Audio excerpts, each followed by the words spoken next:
ॐ पूर्णमदः पूर्णमिदं पूर्णात् पूर्णमुदच्यते पूर्णस्य पूर्णमादाय पूर्णमेवावशिष्यते।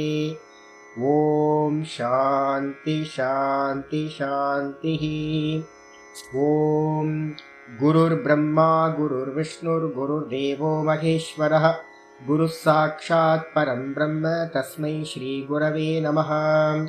नारायणं पद्मभवं वसिष्ठं शक्तिं च तत्पुत्रपराशरं च व्यासं सुखं गौडपदं महान्तं गोविन्दयोगीन्द्रमथास्य शिष्यं श्रीशङ्कराचार्यमतास्य पद्मपादं च हस्तामलकं च शिष्यं तं त्रोटकं वार्तिककारमन्यानस्मद्गुरून् सन्ततमानतोऽस्मि।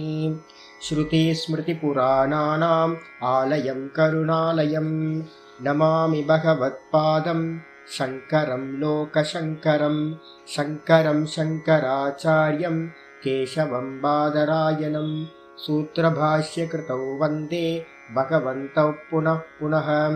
ईश्वरो गुरुरात्मेति मूर्तिभेदविभागिने व्योमवद्व्याप्तदेहाय दक्षिणामूर्तये नमः।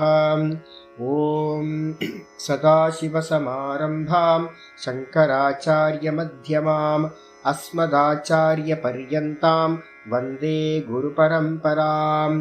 ॐ यो ब्रह्माणं विदधाति पूर्वं यो वै वेदांश्च प्रहिणोति तस्मै तं हदेवमात्मबुद्धिप्रकाशं मुमुक्षुर्वै शरणमहं प्रपद्ये। ॐ शान्ति शान्ति शान्तिः। ॐ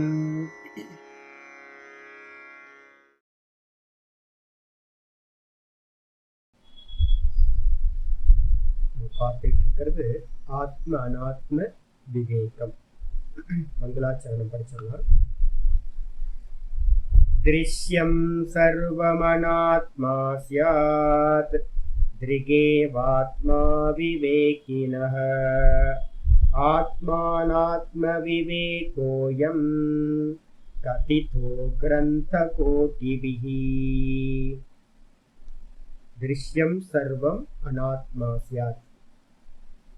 இது அனைத்தும் பார்த்தீங்க அப்படின்னா பார்க்கக்கூடியவைகளா இருக்கிறது எதுவெல்லாம் இருக்கோ அது எல்லாம் அனாத்மா, ஆத்மாக்கு வேறானது, ஜடம். விவேகிகளுக்கு ஆத்மா எப்படிப்பட்டதா இருக்கு அப்படின்னா திருகேவ. திருகேவனா பார்ப்பவன் மாத்திரமா ஆத்மா இருக்கின்றது. பார்ப்பவன் மட்டும் இல்ல, பார்வை மாத்திரம், வெறும் பிரகாசம் மாத்திரமா ஆத்மா இருக்கிறது. இந்த ஆத்ம அனாத்ம விவேகத்தை தான் எல்லா கிரந்தங்களும் சொல்கின்றன. இப்ப நம்மளும் அதுதான் பார்த்துட்டு இருக்கோம்.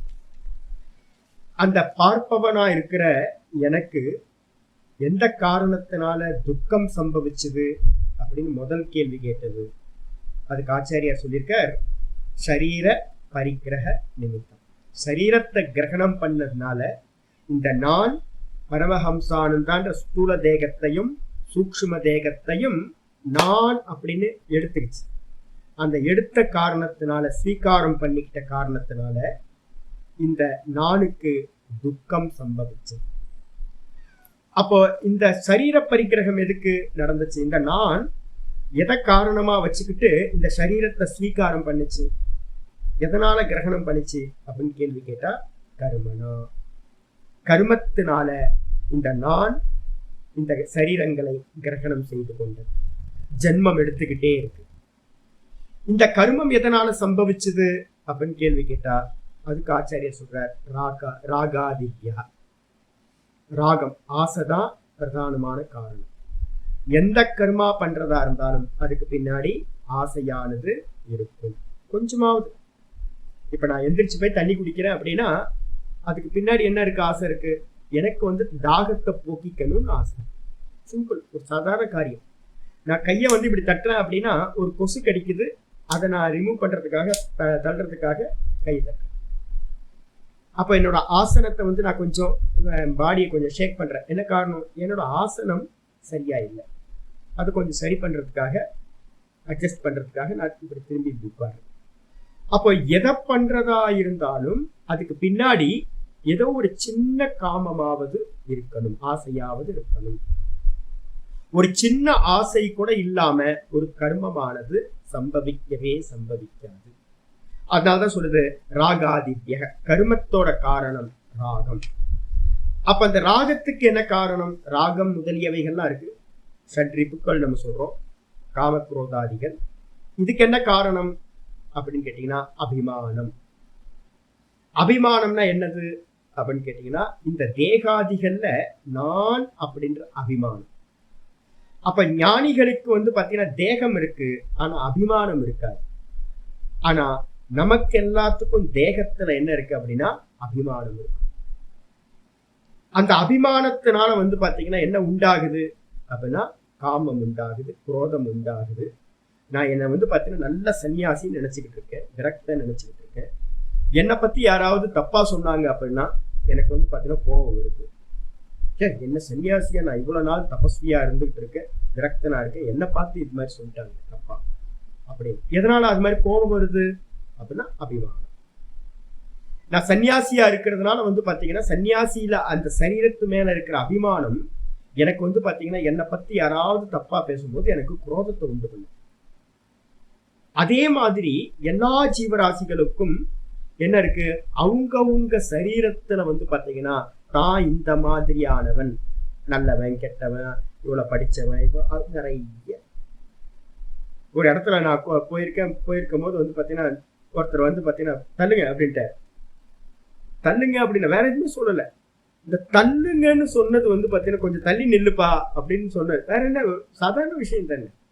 கொஞ்சம் தள்ளி நில்லுங்கன்னா கொஞ்சம் சவுண்டா சொல்லிட்டேன், கொஞ்சம் தள்ளி நில்லுங்க, பாதையை விட்டு கொஞ்சம் தள்ளி நில்லு. எனக்கு அப்படியே தலையெல்லாம் ஃபுல்லா மண்டையெல்லாம் இதாயிடுச்சு. என்னடா நம்மள போய் தள்ளி நில்லுங்கன்ட்டான். தள்ளி நில்லுங்க தானே சொன்னாரு. இதை நம்ம என்ன பண்ணிட்டோம்னு கேட்டீங்கன்னா ஒரு சின்ன சப்தம் கூட நமக்கு என்ன ஆயிடுது, அபிமானத்தை டச் பண்றதா இருக்கு, நம்மளோட அகங்காரத்தை டச் பண்றதா இருக்கு. இப்படி அவன் என்ன சொல்லலாம் அப்படி நம்ம என்ன பண்றோம், இதை நெஞ்ச நிமித்தி சண்டைக்கு போறோம். அப்ப எல்லா விஷயங்களுக்கும் பேஸ் என்னன்னு கேட்டீங்கன்னா ஒரு எறும்பை கூட நீங்க என்ன பண்ணலாம்னு கேட்டீங்கன்னா அதை பாத்தீங்கன்னா டச் பண்ணீங்க அப்படின்னா தலை தெறிக்க ஓடும். ஏன்னு கேட்டீங்கன்னா அதுக்கு அது ஒரு அபிமானம் இருக்கு. ஒரு குரங்கு நான் உத்து பார்த்தேன் அப்படின்னா அந்த குரங்கு பாத்தீங்கன்னா என்னென்ன உத்து பாக்குற அப்படின்னு பாக்குது. அப்ப சகல ஜீவராசிகளுக்கும் அதனுடைய தேகத்துல என்ன இருக்கு அப்படின்னு கேட்டீங்கன்னா அபிமானம் இருக்கு. நான் எறும்பு, நான் மனுஷன், நான் குரங்கு அப்படின்னு எல்லா சரீரத்திலையும் ஜீவராசிகளுக்கு அபிமானமானது இருக்கு. அந்த அபிமானத்தினால காமக்ரோதாதிகள் உண்டாகுது. அந்த காமக்ரோதாதிகள்னால என்ன ஆகுது அப்படின்னு கேட்டீங்கன்னா முன்னாடி நம்ம சொல்லிருக்கோம் கர்மம் சம்பவிக்குது. கர்மம் எத்தனை? புண்ணியம் பாபம். அந்த புண்ணிய பாபத்துக்கு ஏற்ற மாதிரி திரும்பவும் சரீரமானது கிடைக்குது. அந்த சரீரத்துல நம்ம என்ன பண்ணிட்டு இருக்கோம், சுகத்தையும் துக்கத்தையும் திரும்ப திரும்ப அனுபவிச்சுட்டு. இந்த அபிமானம் சொல்லக்கூடியது எதனால உண்டாகுது? அகங்காரம், அபிமானம் அப்படின்னா ஆச்சாரியர் சொல்றாரு அவிவேகா. அவிவேகம் தான் பாத்தீங்கன்னா அபிமானத்துக்கு காரணம். அப்ப அவிவேகம்னா என்னது அப்படின்னு கேட்டீங்கன்னா பிரிச்சு அறியாத தன்மை. நான் நேற்று எக்ஸாம்பிள் சொன்னேன்ல, சோப்போட ஸ்மெல்ல என்னோட பாடியோட ஸ்மெல்லுன்னு நான் பார்த்தேன்னா அதான் அஜ்ஞானம். ஸ்மெல்லு பாடிக்கு இல்ல, சோப்புக்கு தான் ஸ்மெல்லு, என்னோட பாடி ஸ்மெல் இல்லாதது, நாற்றமானது அப்படின்னு தெரியாம நான் என்ன பண்றேன், ரெண்டுத்தையும் மாத்தி பார்க்கறது. அப்ப இது மாதிரி மாத்தி பார்க்கறதுக்கு பேரு விவேகம் இல்லாமை பேரு அவிவேகம் அப்படின்னு பேரு. பிரிச்சறியாத தன்மை. பிரிச்சு அறிஞ்சோம் அப்படின்னா அபிமானம் இல்லாம போயிடும். இப்ப நம்ம என்ன பண்ண போறோம் அப்படின்னு கேட்டீங்கன்னா அந்த பிரிச்சறிகிற காரியம் தான் பண்ண போறோம். அவிவேகத்துக்கு ஆப்போசிட் எது அப்படின்னு கேட்டீங்கன்னா அவிவேகத்துக்கு ஆப்போசிட் விவேகம். இப்ப நம்ம என்ன பண்ண போறோம், அபிமானம் எதுல இருக்கு அப்படின்னு கேட்டீங்கன்னா நமக்கு அபிமானம் இந்த தேகத்துல இருக்கு. ஸ்தூல தேகத்திலையும் சூக்ஷ்ம தேகத்திலையும் இருக்கு. அப்ப இத ரெண்டுத்தையும் நானையும் இந்த ஸ்தூல சூக்ஷ்ம தேகத்தையும் பிரிச்சு அறியறதுக்கு பேர் தான் ஆத்ம அனாத்ம விவேகம். அப்போ ஆத்ம அனாத்ம விவேகம் பண்ணணும் அப்படின்னா எனக்கு நல்லா தெரிஞ்சிரும், இது நான் பார்ப்பவன், எனக்கு அந்நியமா இருக்கிறது எல்லாம் பார்க்கப்படும் வஸ்து, வெறும் திருஷ்யம். அப்ப அபிமானம் என்ன ஆகும்? அபிமானம் மெதுவா மெதுவா மெதுவா பார்ப்பவனிடத்துல அபிமானம் உண்டாகும். பார்க்கப்படும் வஸ்துவின் இடத்துல அபிமானம் இருந்தது மெதுவா மெதுவா போயிடும். இப்ப நம்ம இந்த தேகம் எல்லாம் என்னது? பார்க்கப்படும் வஸ்துவா இருக்கு, திருஷ்யமா இருக்கு. இதுல இருக்கிற அபிமானம் இந்த சாஸ்திர விசாரம் பண்ண பண்ண பண்ண பண்ண இதுல இருக்கிற அபிமானம் குறையணும். அப்படி குறையல அப்படின்னா, நிறைய பேர் வேதாந்தம் கேட்டுக்கிட்டே இருக்கிறாங்க, அபிமானம் போகல அப்படின்னா என்ன ஆகும்? நான் சென்ட்ரல் கவர்மெண்ட்ல ஒர்க் பண்ண இவங்கெல்லாம் பார்த்துருக்கேன். ஆபீசர்ஸ் எல்லாத்தையும் சாகர வரைக்கும் ஆபீசராகவே இருந்து சுட்டு போயிடுவாங்க. ஏன்பா ரிட்டையர்ட் ஆயாச்சுப்பா, 58 வயசுல ரிட்டையர்ட் ஆயாச்சு, விட்டுருங்க, அந்த பதவியெல்லாம் போயாச்சு, சாதாரண ஆள் இப்போ அப்படின்னா ஒத்துக்க முடியாது அவங்களால. கடைசி வரைக்கும் பாத்தீங்கன்னா ஒரு ஆபீசர் மாதிரியே இருந்துட்டு இருப்பாங்க. இது அபிமானம். இப்ப நம்ம வேதாந்தம் படிக்கிற ஆரம்பிச்சதுல இருந்து நம்ம என்ன பண்ணணும்? நான் பார்ப்பவன் அப்படின்றத மட்டும் எடுத்துக்கணும். எப்போ எந்த கேரக்டர் எடுக்கிறோமோ அந்த கேரக்டருக்கான ரோல் மட்டும் பண்ணிக்கிட்டு எப்பவுமே சதா உள்ளுக்குள்ள என்ன இருக்கணும்? நான் ஒரு வேஷம் போட்டிருக்கேன், எனக்கு மேல ஒரு வேஷம் கொடுக்கப்பட்டிருக்கு, இது வேஷம். இந்த வேஷத்தை எவ்வளவோ பர்ஃபெக்டா பண்ண முடியுமோ அந்த வேஷத்தை அவ்வளவு பர்ஃபெக்டா பண்றது. டைரக்டர் என்ன ரோல் கொடுத்திருக்காரோ ஓவர் ஆக்டிங் பண்ணாம அதுக்கு என்ன உண்டோ அதை மட்டும் ஆக்டிங் கொடுத்துட்டு நான் பார்ப்பவன்றதுல சதா இருக்கிறது. இது கூட பாத்தீங்கன்னா கிரகஸ்தாசிரமத்துல இருக்கிற வரைக்கும் தான். வானப்பிரஸ்த ஆசிரமத்துக்கு போகும்போது ரொம்ப ரிலாக்ஸ் கிடைச்சிடும். அப்ப மேக்சிமம் என்ன பண்ணணும்? இந்த ஆஷா பாஷ சதைர் பத்தகன்றார் கீதால. இந்த எல்லாரும் நம்ம என்ன பண்ணிட்டு இருக்கோம்? நிறைய ஆசைகளும் பாசங்களும் இந்த மனைவி மக்கள் மேல எல்லாத்து மேலேயும் மோகத்தோட இருக்கும். இந்த தேகமே நான் இல்லை அப்படின்னும் போது அப்ப மற்ற தேகங்கள் எல்லாமே கண்டிப்பா நான் இல்லை. அப்ப நம்ம என்ன பண்ணணும்னு கேட்டீங்கன்னா, நம்ம ரோல் பண்ணணும். அந்த ரோல்ல பாத்தீங்கன்னா ரொம்ப பந்தம் இல்லாம ஆசக்தி இல்லாம பிரிஞ்சிருந்து பார்க்கிற சாமர்த்தியம். நான் திரஷ்டா, எல்லா காலத்திலும் நான் திரஷ்டாவா தான் இருக்கேன், நான் சாட்சியா தான் இருக்கேன், நான் சச்சிதானந்தமா இருக்கேன், நான் சுகஸ்வரூபமா இருக்கேன். இந்த தேகாதிகள் நான் இல்லை, இந்த தேகத்தோட சம்பந்தத்தினால உண்டான உறவுகளும் நான் இல்லை, எந்த ரிலேஷன்ஷிப்பும் இந்த நானுக்கு இல்லை. எல்லா தேகங்கள்லயும் நான் இருக்கேன். என்னோட புத்திரன்லயும் நான் தான் இருக்கேன், என்னோட மனைவிட்டையும் நான் தான் இருக்கேன், என்னோட அப்பா அம்மாட்டையும் நான் தான் இருக்கேன், என்னோட சத்ருட்டையும் நான் தான் இருக்கேன். எல்லா ஜீவராசிகளையும் நான் இருக்கேன், பார்ப்பவனா இருக்கேன். தேகம் எந்த தேகமும் எனக்கு இல்லை அப்படின்ற அந்த விவேகம் பாத்தீங்கன்னா வர ஆரம்பிச்சு. அந்த விவேகத்தினால என்ன ஆகும்? ஆசைப்பட முடியுமா அப்படின்னா அவனுக்கு அந்நியமா இருக்கிறதுக்கு எல்லாம் திருஷ்யமா ஆயிடுது. அப்ப திருஷ்யத்துல ஆசை வருமா அப்படின்னா, திருஷ்யத்துல ஆசை வருது, எனக்கு ஞானம் இருக்கு அப்படின்னு யாராவது சொல்றான் அப்படின்னா ரெண்டும் சம்பவிக்காது. கள்ளக்கண்டா நாயக்கான, நாயக்கண்டா கள்ளக்கானம். இதான் நீங்க திருஷ்யத்தை பார்த்துட்டு அபிமானிச்சீங்க அப்படின்னா உங்களுக்கு நான் திரஷ்டான்ற அபிமானம், இது ஞானம் இல்லைன்னு அர்த்தம். திரஷ்டாவை பார்த்துட்டீங்க அப்படின்னா திருஷ்யம் பாத்தீங்கன்னா திருஷ்யமா நின்றோம். இந்த தேகாதிகள் எல்லாம் திருஷ்யமா நின்றோம். இல்ல எனக்கு காமம் இருக்கு அப்படின்னா இன்னும் உங்களுக்கு திரஷ்டா தனியா திருஷ்யம் தனியா தெரியலன்னு அர்த்தம். ஆத்ம அனாத்ம விவேகம் உங்களுக்கு உண்டாகலன்னு அர்த்தம். அதனால்தான் பாத்தீங்கன்னா எல்லா உபனிஷதங்கள்லயும் என்ன சொல்லியிருக்கேன்னு கேட்டீங்கன்னா, எந்தெந்த காமம் இருக்கோ அந்தந்த காமத்துக்கு ஏத்த மாதிரி ஜென்மத்தை எடுக்கிறான்னு சொல்லுது. ஏன் அப்படின்னா காமம் இருந்ததுனாவே அந்த இடத்துல என்ன இருக்கணும்? அஜ்ஞானம் இருக்கணும். காமத்துக்கு மூலம் எதுன்னு கேட்டீங்கன்னா ஷரீர அபிமானம். ஷரீர அபிமானத்துக்கு எது காரணம்னு கேட்டீங்கன்னா இந்த அவிவேகம், விவேகம் இல்லாதது. அப்ப ஞானம்னாவே என்ன அர்த்தம் அப்படின்னா, ஞானம்னாவே விவேக ஞானம் தான் ஞானம், பிரிச்சறிகிற ஞானம். பிரிச்சறியாததுனாலதான் அபிமானம், அதனாலதான் காமம், அதனாலதான் கர்மம், அதனாலதான் சரீரமானது நமக்கு ஜென்மாந்தரத்துல கிடைச்சுக்கிட்டே திரும்ப திரும்ப திரும்ப. இப்ப கேள்வி வருது, இந்த அவிவேகம்னா என்ன சுவாமி அப்படின்னு கேட்டீங்கன்னா, அவிவேகம்ன்றது நம்ம கண்ணுக்கு தெரியாதுங்க, நம்மளோட காரியத்துல இருந்து தெரியும். இதுல எத்தனை விஷயங்கள் எங்கெங்கெல்லாம் நடக்குதுன்னு பாருங்க. முதல்ல துக்கத்துக்கு என்ன காரணம் சொன்னோம்? சரீரம். கண்ணுக்கு தெரியுமா? தெரியுது, நல்லா தெரியுது. இந்த சரீரம் இருக்கு, த்ரோட் இருக்கு, ஆமா த்ரோட் இருக்கு, த்ரோட் இருக்கிறதுனால தான் த்ரோட் பெயின் வருது எனக்கு. அப்போ இந்த சரீரம் வந்து பாத்தீங்கன்னா எனக்கு நல்லா தெரியுது, தலை இருக்கு, தலை வேதனை இருக்கு, கால் இருக்கு, காலுக்கு வந்து பாத்தீங்கன்னா வேதனை உண்டாகுது, பாடி இருக்கு, பாடி பெயின் வருது, கண்ணு இருக்கு, கண்ணு சரியா தெரிய மாட்டேங்குது. அப்ப எல்லாம் இந்த தேகத்துல வந்து பாத்தீங்கன்னா எல்லா பிரச்சனைகளும் துக்கங்களும் உண்டாகுது. இதுக்கப்புறம் சூக்ஷ்ம தேகத்துல என்ன இருக்கு? சூக்ஷ்ம தேகத்துல மனசு இருக்கு. இந்த மனசு வந்து பாத்தீங்கன்னா எல்லா துக்கங்களையும் அனுபவிக்கிற சாதனமா இருக்கு. அப்போ தேகம், ஸ்தூல தேகம், சூக்ஷ்ம தேகம், இந்த ரெண்டு துக்கம் சம்பவிக்கிறதுக்கு இந்த ரெண்டும் ஹேத்துவா இருக்கு, காரணமா இருக்கு, அனுபவம் பண்றோம். இதுக்கு அடுத்தது கர்மம் எங்க சம்பவிக்குது அப்படின்னு கேட்டீங்கன்னா இதே ஸ்தூல தேகத்திலையும் சூக்ஷ்ம தேகத்திலையும் தான் கர்மம் சம்பவிக்குது. எந்த கர்மமா இருந்தாலும் என்ன பண்ணலாம்? உடம்புனால பண்ணலாம், அதுக்கப்புறம் மனசுனால பண்ணலாம், அதுக்கப்புறம் வாக்குனால பண்ணலாம். இதான் 3 கர்மம், காயா வாச்சா மனசா. இந்த 3னாலதான் வந்து பாத்தீங்கன்னா கர்மம் பண்ண முடியும். அப்ப இதுவும் உடம்புல நடக்கிறது. இதுக்கப்புறம் ராகம் தெரியுமா, காமக்ரோதங்கள் வெளியில தெரியுமா அப்படின்னு கேட்டீங்கன்னா காமக்ரோதங்கள் வெளியில தெரியவே தெரியாது, வெளில தெரியவே தெரியாது. எனக்கு என்ன உள்ள ஆசை இருக்கு அப்படின்னு எனக்கு மாத்திரம் தான் தெரியும். ஏன் அப்படின்னா இந்த காமக்ரோதாதிகளோட இடம் எது அப்படின்னா மனசு, கண்ணுக்கு தெரியாது. அதுக்கப்புறம் அபிமானம் கண்ணுக்கு தெரியுமா அப்படின்னு கேட்டீங்கன்னா இந்த மனசுக்கு பின்னாடி இருக்கிற புத்தியில இருக்கிறது தான் அபிமானம்னு சொல்லக்கூடிய அகங்காரம்.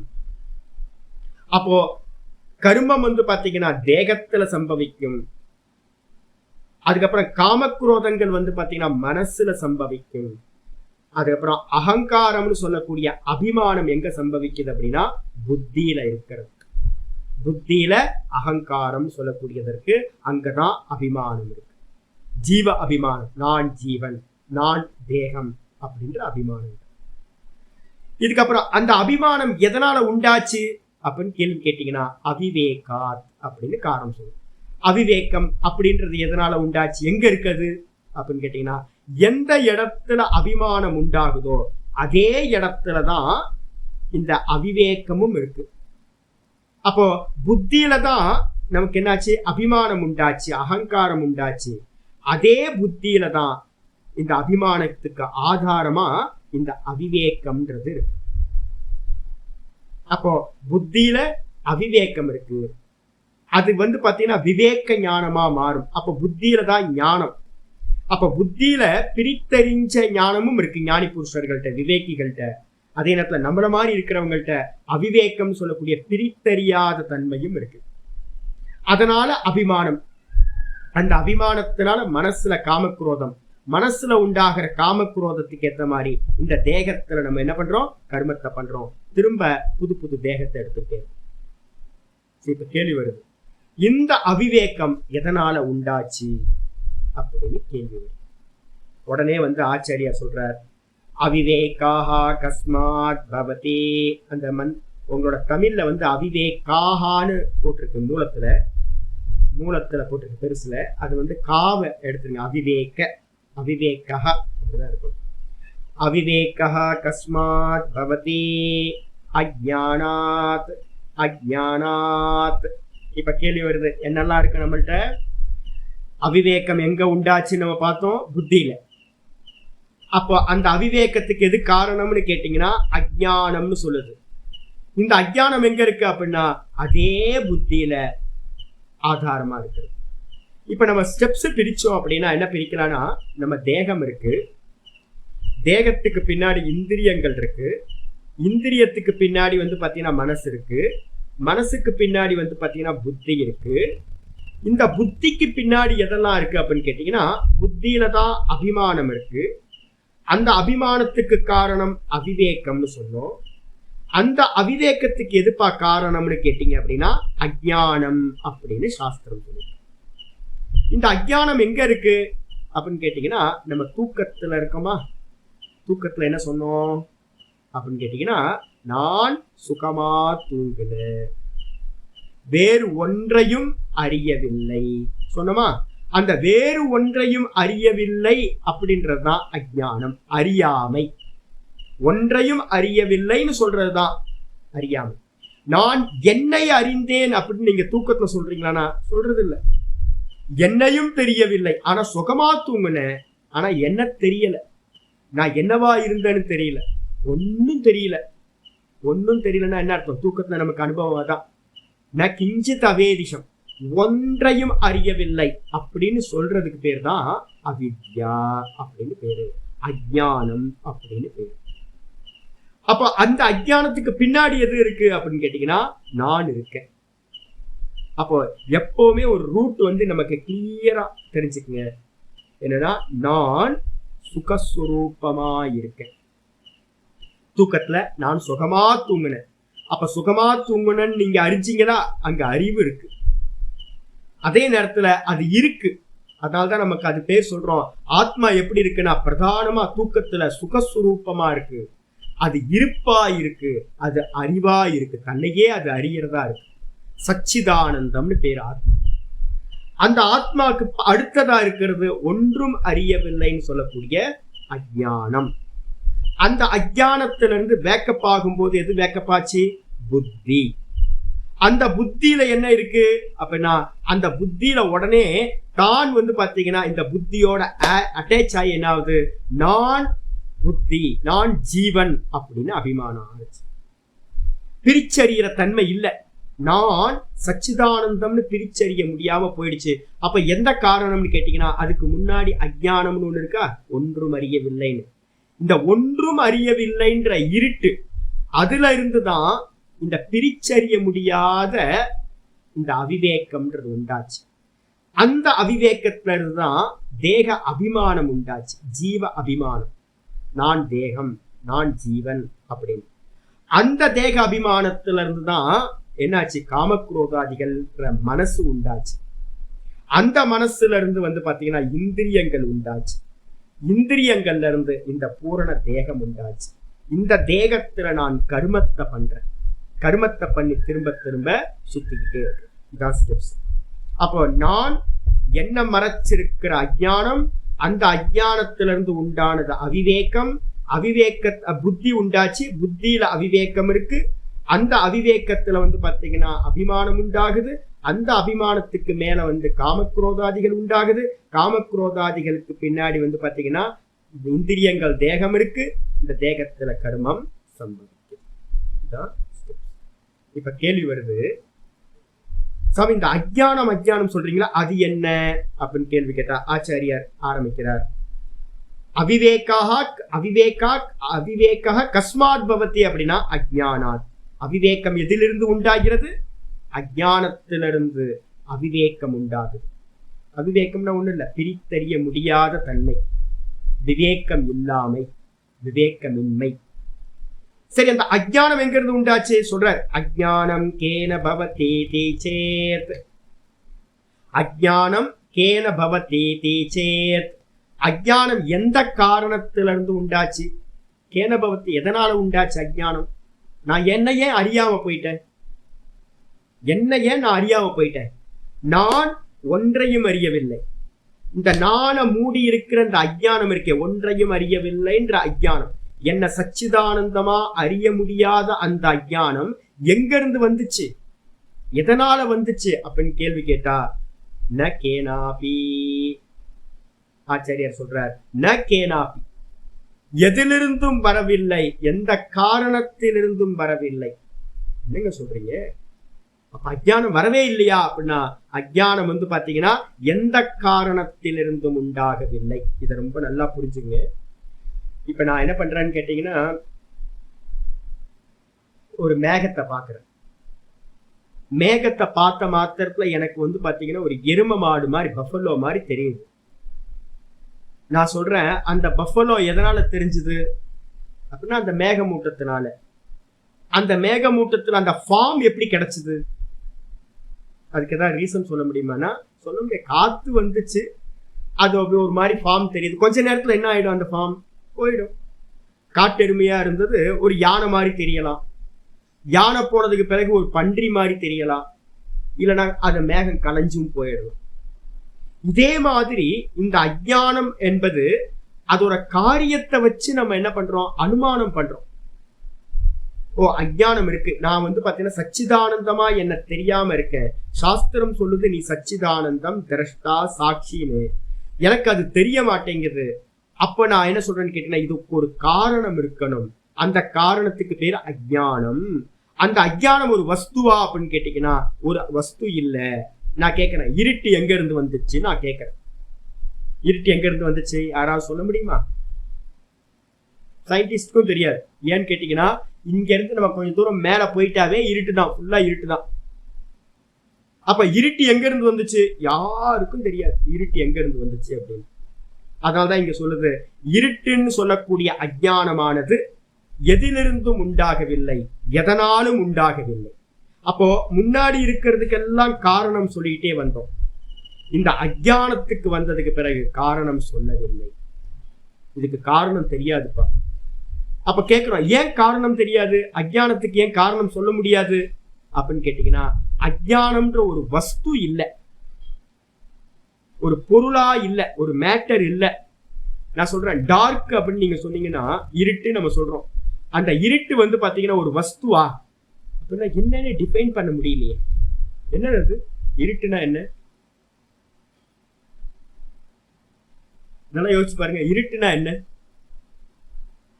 பிரகாசத்தோட அபாவம், அதுதான் இருட்டு. ரொம்ப யோசிக்காதீங்க. இருட்டுன்றதுக்கு அர்த்தம் பிரகாசத்தோட ஆப்போசிட், வேற எதுவும் இல்லை.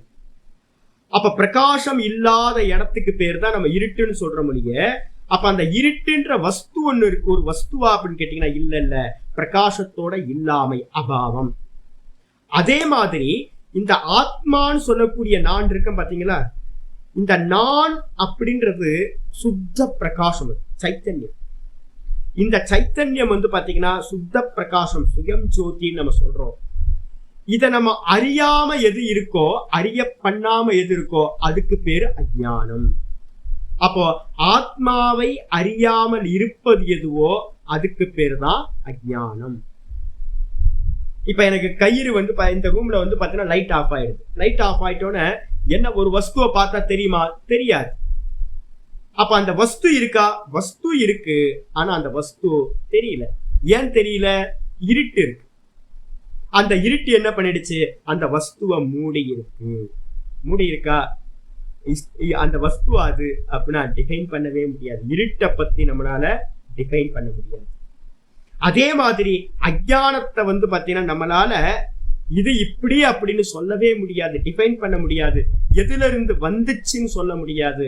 அதனால ஆச்சாரியார் சொல்றாரு ந கேனாபி ஜாயதே அஜ்ஞானம், ந கேனாபி ஜாயதே, அஜ்ஞானமானது எந்த ஒரு காரணத்திலிருந்தும் உண்டாகவில்லை, எந்த ஒரு காரணத்திலிருந்தும் உண்டாகல.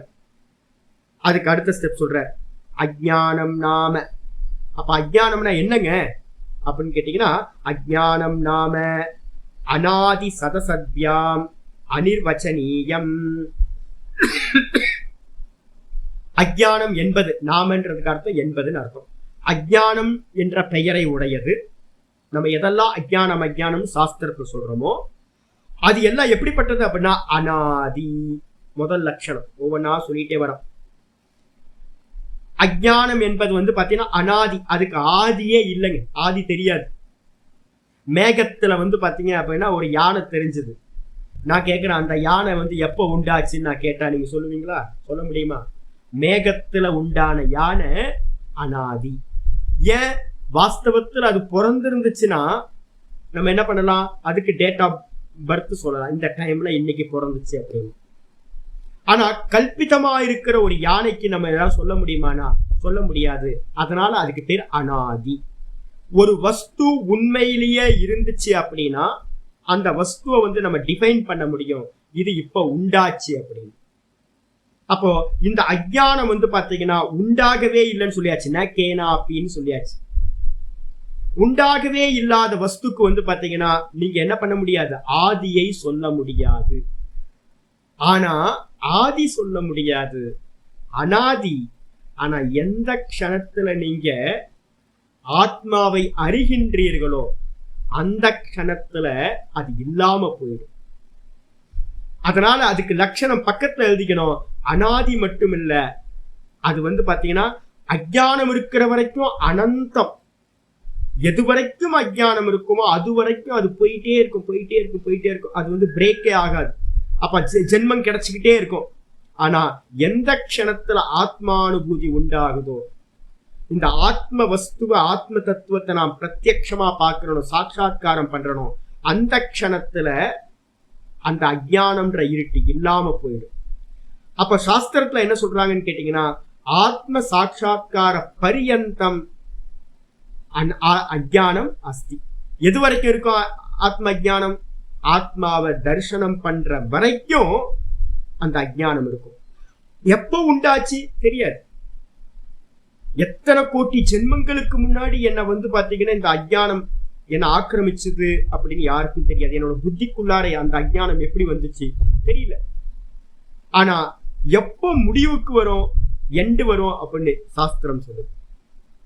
எப்ப எண்டுக்கு வரும்? ஆத்ம சாட்சாத்காரம் பண்ணுன அந்த க்ஷணத்துல இது இல்லாம போயிடும். நான் கேட்கிறேன், இருட்டு எப்ப போச்சு? இந்த ரூம்ல ஃபுல்லா இருட்டா இருந்துச்சு. இந்த இருட்டு எப்ப போகும் சாமி அப்படின்னு கேட்டா, இருட்டு எப்ப போகும்? லைட்டை போட்டா இருட்டு போயிடும். என்ன சொல்லுவோம், கரெக்ட் தானே?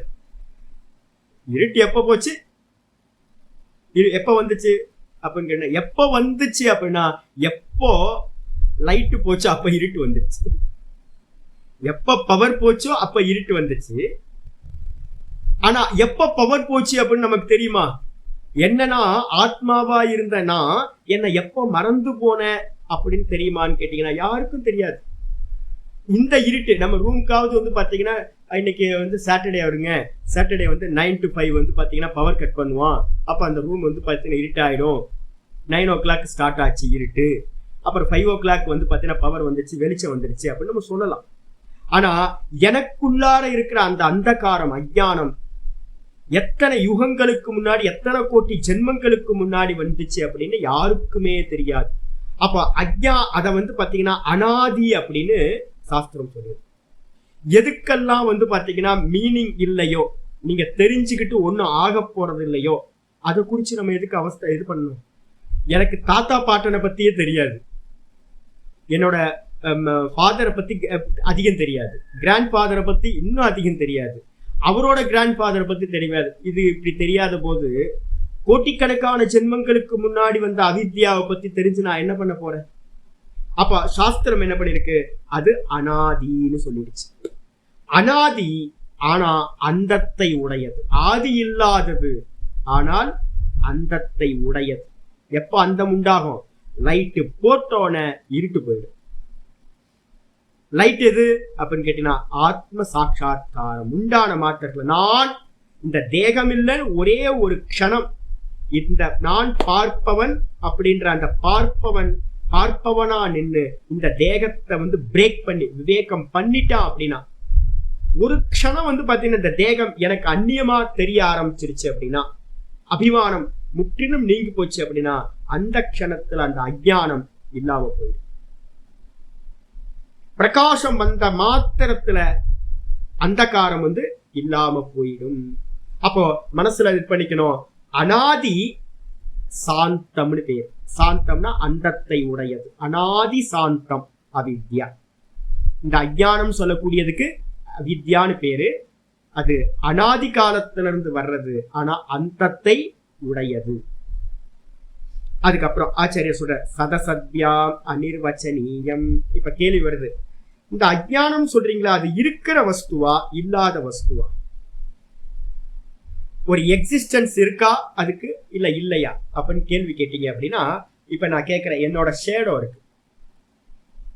இந்த ஷேடோ வந்து பாத்தீங்கன்னா இருக்கா இல்லையான்னு கேட்டா நீங்க என்ன சொல்லுவீங்க? ஒவ்வொருத்தரோட ஷேடோ இருக்கா இல்லையா? இருக்கு சுவாமி.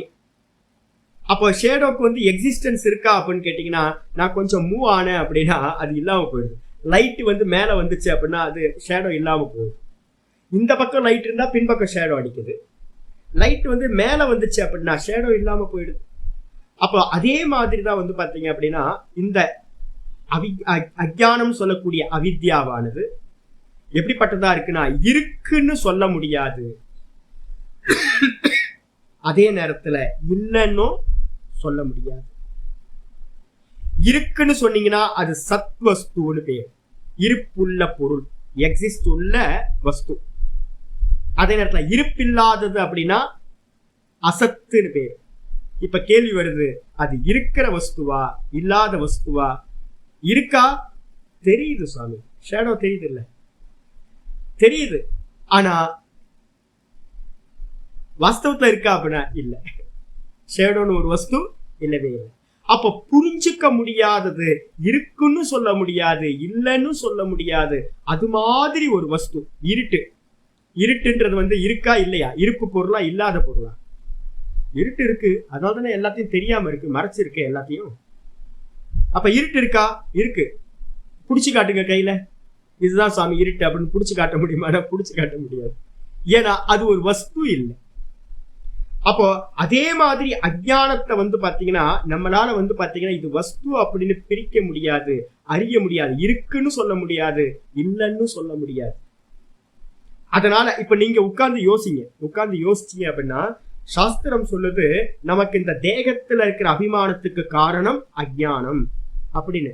அஜ்ஞானம் அப்படின்னு ஒரு வஸ்து இருக்கான்னு நீங்க கண்ணை மூடிக்கிட்டு பாத்தீங்க அப்படின்னா உட்கார்ந்து ஒரு 10 நிமிஷம் 20 நிமிஷம் யோசிச்சாலும் கூட கண்ணை மூடிக்கிட்டு அஜ்ஞானம்னு ஒரு வஸ்துவை நீங்க பிடிக்க முடியாது. ஏன் அப்படின்னு கேட்டீங்க அப்படின்னா அது ஒரு இருப்பு பொருள் அல்ல, ஒரு எக்ஸிஸ்ட் இல்ல. அதுக்கு சரி எக்ஸிஸ்டே இல்லையா அப்படின்னு கேட்டீங்கன்னா இல்ல, அது இருக்கிறதுனாலதான் இந்த ஜென்ம மரணங்கள்லாம் சம்பவிக்குது, இந்த தேகம் எல்லாம் சம்பவிக்குது, இந்த மொத்த சம்சாரத்துக்கும் காரணமா அதுதான் இருக்குன்னு சாஸ்திரம் சொல்லுது. அதனால ஒரு அருமையான ஒரு வச்சனம் சொல்லுது, அது சத்தும் இல்லை அசத்தும் இல்லை, அது இருப்பும் இல்லை அது இல்லாமையும் இல்லை, டிஃபைன் பண்ண முடியாது. அதான் சொல்லுது சதசத்யாம். சரி, டிஃபைன் பண்ண முடியாதத அதுக்கு என்ன பேரு அப்படின்னா அனிர்வச்சனீயம். சதசத்யாம் அனிர்வச்சனீயம். அனிர்வச்சனீயம்னா இருக்கு என்று சொல்ல முடியாது, இல்லை என்றும் சொல்ல முடியாது. அதுக்கு பேர் தான் அனிர்வச்சனீயம். இது இவ்வாறுன்னு டிஃபைன் பண்ண முடியாததுக்கு பேரு அனிர்வச்சனீயம்னு பேரு. வாக்குனால சொல்ல முடியாது. அஜ்ஞானத்தை பார்த்தீங்கன்னா எந்த கொம்பனும் பார்த்தது இல்லை இந்த லோகத்துல. எவ்வளவு பெரிய ஆளா இருந்தாலும் சரி, மகரிஷிகளே சரி, பெரிய பெரிய மகரிஷிகள்லாம் இருந்திருக்காங்க. நம்ம வியாசரே எடுத்துக்கலாம், இருக்கிறதுல இந்த லோகத்திலே பெரியவர் யாரு அப்படின்னு கேட்டீங்கன்னா வியாசர் தான். அந்த வியாசர் ஒருவேளை அவர் பார்த்திருப்பாரு அந்த அஜ்ஞானத்தை அப்படின்னா அஜ்ஞானம் யாரோட கண்ணுக்கும் தெரியாது, அஜ்ஞானத்தை பார்க்க முடியாது. வாக்குல சொல்ல முடியுமா அப்படின்னா வாக்குலையும் சொல்ல முடியாது. இப்ப நான் உங்களுக்கு சொப்பனத்துக்கு காரணம் என்னன்னு கண்டுபிடிங்கன்னு சொன்னா என்ன கண்டுபிடிப்பீங்க நீங்க? சொப்பனம் எங்க இருந்து உண்டாச்சு, சொப்பனம்னா என்ன சுவாமி அப்படின்னு டிஃபைன் பண்ண முடியுமான்னு கேட்டீங்கன்னா சொப்பனத்தை டிஃபைன் பண்ண முடியுமானா டிஃபைன் பண்ண முடியாது. உண்மையா பார்க்கிற காலத்துல உண்மை, ஆனா வேக்கப் ஆனோன்னு சொப்பனம் என்னாச்சு, இல்லாம போச்சு. அப்ப சொப்பனம் பாத்தீங்கன்னா ஒரு காலத்துல உண்மையா தெரியுது, ஆனா உண்மை இல்லை. இப்ப நான் கேட்கிறேன், சொப்பனம் பாத்தீங்களா பார்க்கலையா? பார்த்தேன், உண்மையா இல்லையா? காலையில எந்திரிச்சு நான் என்ன கேட்கிறேன், கண்டுகிட்டு இருக்கும் போது உண்மையா இல்லையா? கண்டுகிட்டு இருக்கும் போது உண்மைதான். அப்ப இருக்குன்னு தானே சொல்லணும்.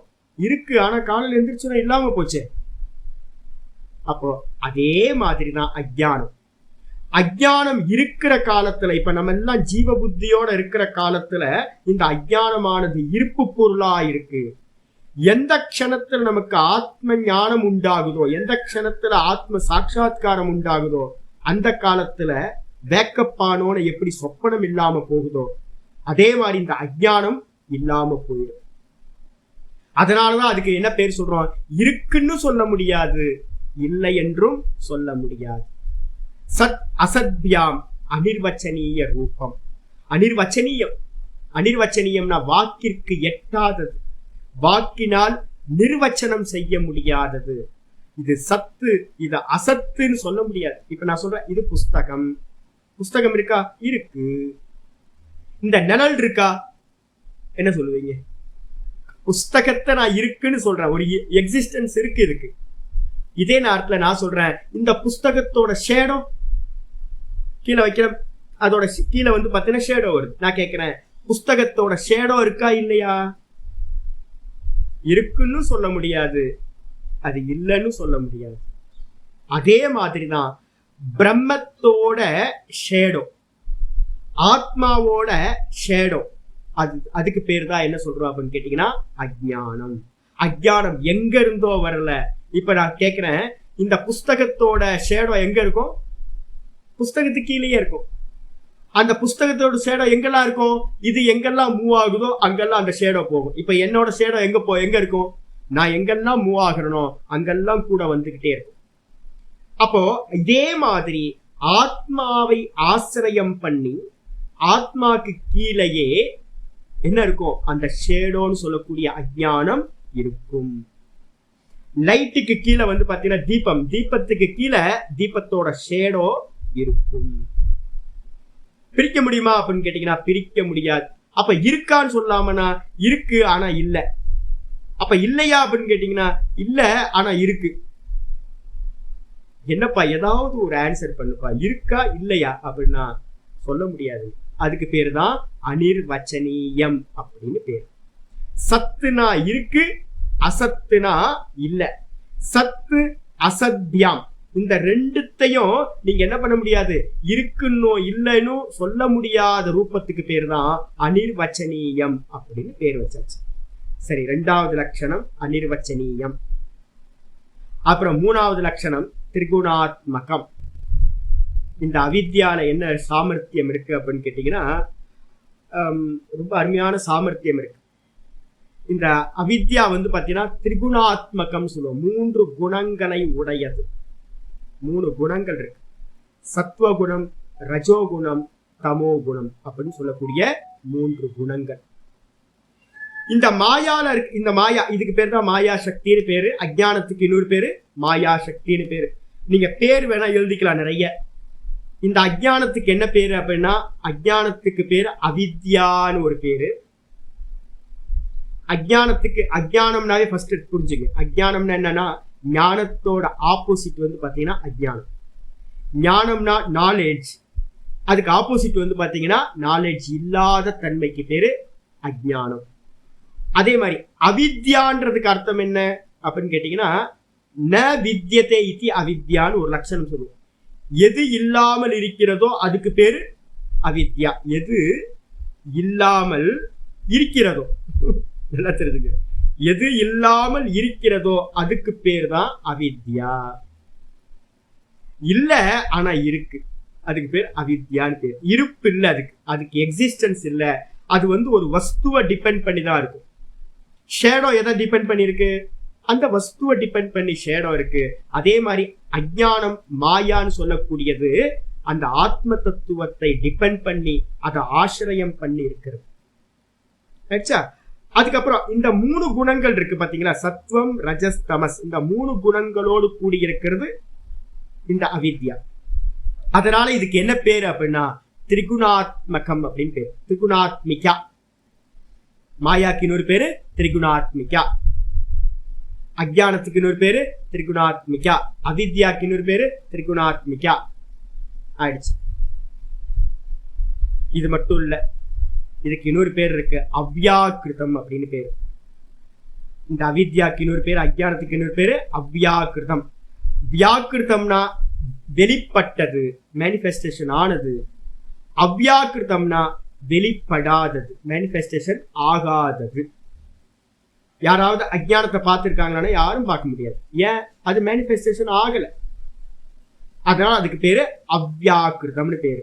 இன்னொரு பேர் இருக்கு அவ்யக்தம்னு பேரு. Same meaning. அவ்யாக்கிருதத்தோட மீனிங் தான் அவ்யக்தம்னு பேரு.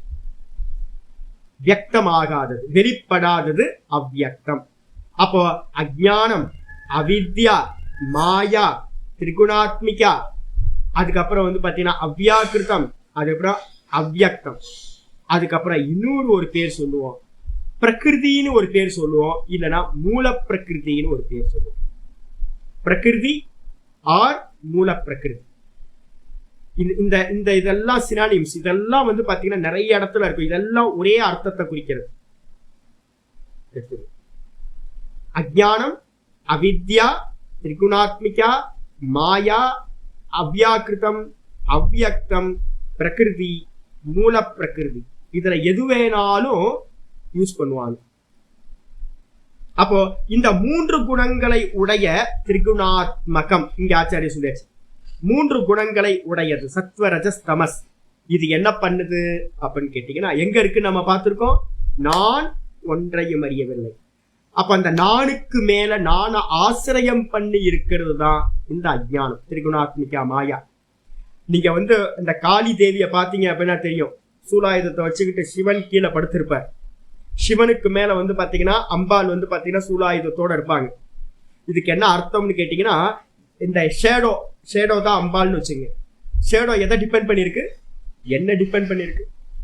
என்னோட ஷேடோ எனக்கு மேல இருக்கு, என்ன டிபெண்ட் பண்ணிருக்கு. இதே மாதிரி மாயா சக்தி எதை டிபெண்ட் பண்ணிருக்கு அப்படின்னா சிவத்தை. சிவம் எது, ஆத்ம தத்துவம், பிரம்ம தத்துவம். அந்த பிரம்ம தத்துவத்தை ஆசிரியம் பண்ணிக்கிட்டு இருக்கக்கூடியது மாயா சக்தி. இதான் உருவகம். காளி தேவி பாத்தீங்கன்னா சிவனுக்கு மேல உட்கார்ந்து இருக்க மாதிரி. அப்போ இந்த 3 குணங்களை உடையது என்ன பண்ணுதுன்னு கேட்டீங்கன்னா, எனக்கு மேல இருக்கு, நான் தான் ஆத்மா.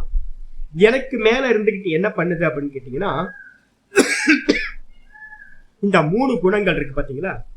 இதுல 3 குணங்கள்ல இந்த மாயாக்கு நான் என்ன சொல்லியிருக்கேன், அஜ்ஞானத்துக்கு இருட்டுன்னு சொன்னா, அதுல பிரதானம் எது அப்படின்னு கேட்டீங்கன்னா இருட்டு தான் பிரதானம். அதனாலதான் காளினா என்ன அர்த்தம், கருப்புன்னு பேரு. அம்பாளுக்கு பாத்தீங்கன்னா காளி உருவத்தை கொடுத்து வச்சிருக்கோம். மோகன சக்தின்னு பேரு. எல்லாத்தையும் மோகம் பண்ணக்கூடியது, எல்லாத்தையும் மூடி மறைக்கக்கூடிய சக்தி சாமர்த்தியம் இருக்கிறது. அப்போ அந்த திரிகுணாத்மிகா மாயால பிரதான சக்தி எதுன்னு கேட்டீங்கன்னா தாமச குணம் பிரதானம். இந்த தாமச குணம், தமோ குணம் என்ன பண்ணுதுன்னு கேட்டீங்கன்னா, ஃபர்ஸ்ட் எடுத்தோன்னே என்ன மறைச்சிருது. எனக்கு மேல இருக்கிறது, என்ன ஆசிரியம் பண்ணி இருக்கக்கூடிய இந்த மாயா என்ன பண்ணுது, அதுல இருக்கக்கூடிய முதல் குணம், பிரதான குணமா இருக்கிற அந்த தமோ குணம் முதல்ல தனக்கு ஆசிரியமா தன்னை நான் எதை டிபெண்ட் பண்ணிருக்கணும் அதை ஃபர்ஸ்ட் மறைச்சிருது. அப்போ நான மறைச்சிருது தமோ குணம்.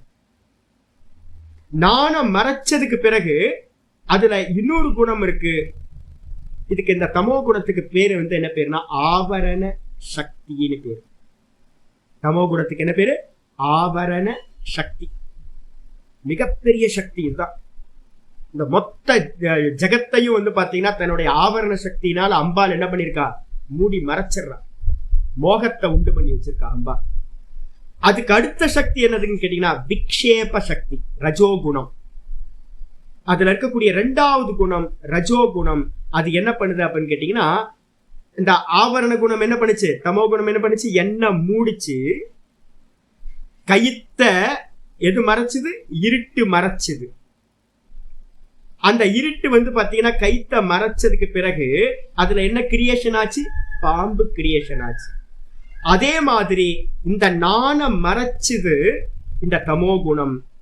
இந்த ரஜோகுணம் என்ன பண்ணுச்சுன்னா, அந்த நானுக்கு மேல நான் தேகம், நான் பரமஹம்சானந்தா அப்படின்னு கைத்துல பாம்பு கிரியேஷன் ஆன மாதிரி இந்த நானுக்கு மேல இந்த தேகமானது கிரியேஷன் ஆயிடுச்சு.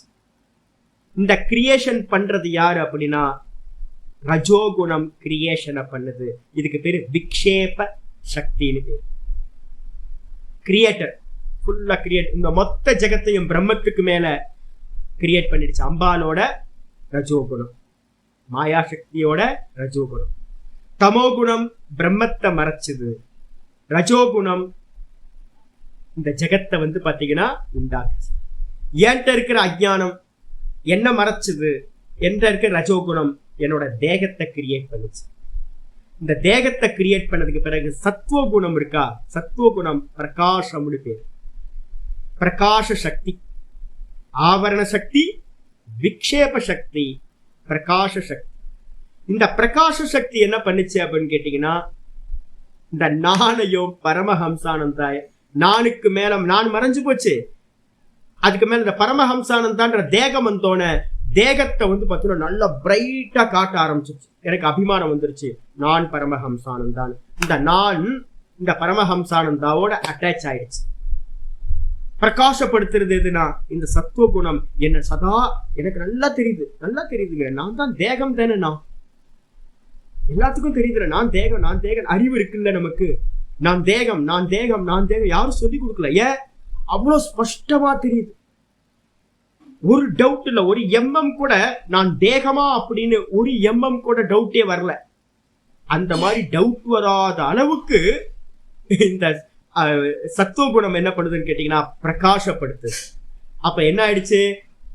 தமோ குணம் ஆத்மாவை மறைச்சது, ரஜோகுணம் ஆத்மாக்கு மேல தேகங்களை கற்பனா பண்ணிச்சு, கிரியேட் பண்ணிச்சு, சூப்பர் இம்போஸ் பண்ணிச்சு.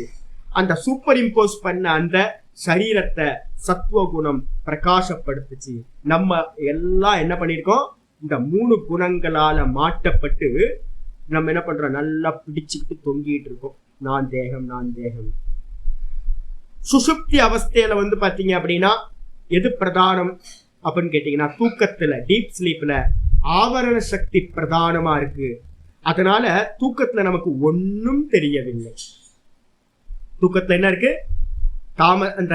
இந்த தாமச குணம் பிரதானமா இருக்கு. மாயாவோட தாமசம். தாமசம் என்னது? இருட்டு. மொத்தமும் தெரியல, எனக்கு ஒன்றும் நான் அறியவில்லை, என்னையும் அறியவில்லை, எனக்கு மேல வந்து பாத்தீங்கன்னா ஒன்றும் அறியவில்லை நம்ம தூக்கத்துல சொல்றோம்.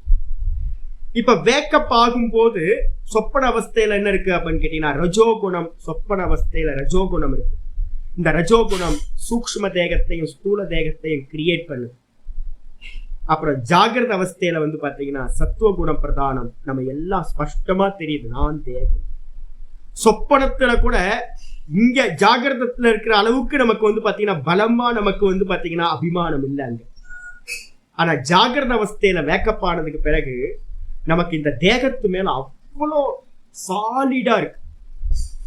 கோட்டிக்கணக்கான முறை நீ தேகம் இல்லை நீ தேகம் இல்லைன்னு சொன்னா கூட இல்ல இல்ல நான் தேகம்தான் நான் தேகம்தான் நான் தேகம்தான் அவ்வளவு சாலிடா நம்ம இருக்கும்.